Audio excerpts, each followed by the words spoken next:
Salut les petits loups, c'est encore le vieux machin, Pascal, Tom Boxer, à Paris dans le 18e, 16 rue d'Oslo. Donc vous l'avez promis, aujourd'hui on va vous parler de la 50 Bullet Hero. Alors pour les gars qui ont mon âge, moi je suis hyper nostalgique de ça parce que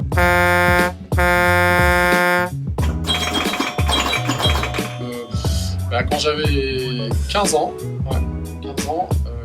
moi je me suis fait avoir parce qu'on ne pouvait pas avoir le permis à l'époque en 125 à partir de 16 ans. Donc j'ai roulé en 50 pendant hyper longtemps, jusqu'à 18 ans. Bon, maintenant ça a changé, donc c'est vachement mieux là, pour les gamins. Et moi, donc j'ai commencé par les petites Peugeot 103, ces trucs-là, enfin bon bref. Et j'ai eu un truc, c'était une tuerie, j'ai eu un 50 Simati Cayman X16. Ça avait été champion de France, enfin Thierry Charbonnier avait été champion de France à l'époque avec ça. Et c'est les mêmes mobs que les Fantic Caballero, enfin voilà. Et franchement, quand on s'est pointé au bahut avec ça, la grande classe quoi. Voilà. Bon, je travaillais sur les marchés quand même pour me la payer parce que mes parents n'avaient pas trop les moyens, mais bref. Alors là, on est un peu dans le même genre de mob. Donc une moto un peu typée trail, avec une hauteur de selle assez importante. Alors c'est top parce que ça permet d'aller dans les chemins. Alors on est en 4 temps parce qu'en 2 temps c'est fini, hein, ça pollue trop.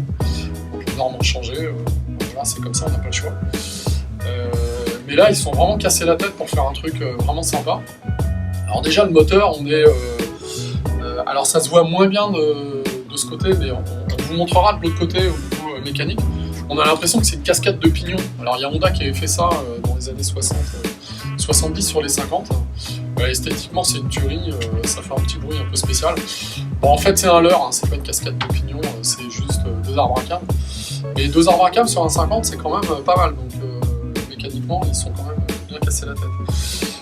Au niveau finition, on est vraiment sur du hyper haut de gamme avec une ligne d'échappement tout inox. En fait c'est une copie de la 125.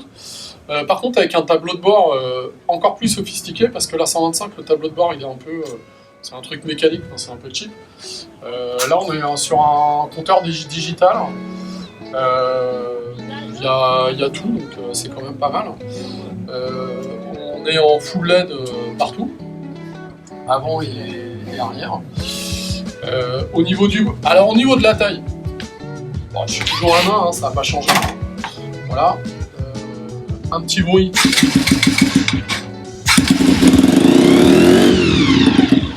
Voilà, on va pas insister parce qu'il y a des noms à côté. Mais un petit bruit sympa. Et puis l'intérêt, c'est que c'est 50, quoi. Ça pèse rien, c'est une petite mobilette, quoi. Le dernier client qui nous a acheté ça, c'est un mec qui avait mon âge quand même. Donc ça peut paraître bizarre, mais voilà, il se fait hyper plaisir avec, il s'éclate. Donc on termine cette présentation là, on va vous montrer la 250 dans la foulée. Oubliez pas de cliquer, liker, partager, machin, etc. Vous avez l'habitude. À la prochaine, salut les petits loups, ciao.